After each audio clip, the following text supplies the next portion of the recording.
സ്നേഹത്തെക്കുറിച്ച് കേട്ട ഒരു ലളിതമായ നിർവചനം ഇങ്ങനെയാണ്: ഒരാൾ നിങ്ങളുടെ ജീവിതത്തിൽ ഉണ്ടെന്ന നിശബ്ദ വിളംബരമാണ് സ്നേഹം.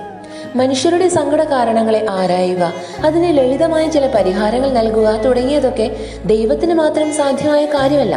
ഇത്തിരി പ്രകാശമുള്ള എല്ലാവരും അനുവർത്തിക്കേണ്ട സുഹൃതമാണതെന്ന് ഒരാളിൽ നിന്ന് നമ്മെ ഓർമ്മിപ്പിക്കുകയാണ് അവർ ലേഡി ഓഫ് ലൂർഡ്സ്.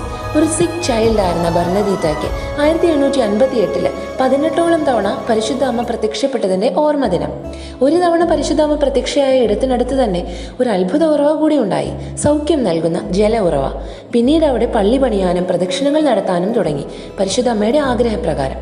അന്നു മുതൽ ഇന്ന് വരെ തീർത്ഥാടന പ്രവാഹം നിലച്ചിട്ടില്ല. ദേവമാതാവിന്റെ തീർത്ഥാടന കേന്ദ്രങ്ങളിൽ ഒന്നാമത്തേതായ ലൂർദിൽ ദിവ്യകാരുണ്യം വഹിച്ചുകൊണ്ടുള്ള ജപമാല പ്രദക്ഷിണത്തിൽ വെച്ച് രോഗിയായ ഒരു കുഞ്ഞ് പ്രാർത്ഥിച്ച പ്രാർത്ഥനയാകട്ടെ ഇന്ന് നമ്മുടേതും. ഉണ്ണീശോയെ, നീ വേഗം എന്നെ സുഖപ്പെടുത്തിക്കോ, അല്ലെങ്കിൽ ഞാൻ നിന്റെ അമ്മയോട് പറഞ്ഞു കൊടുക്കൂട്ടോ.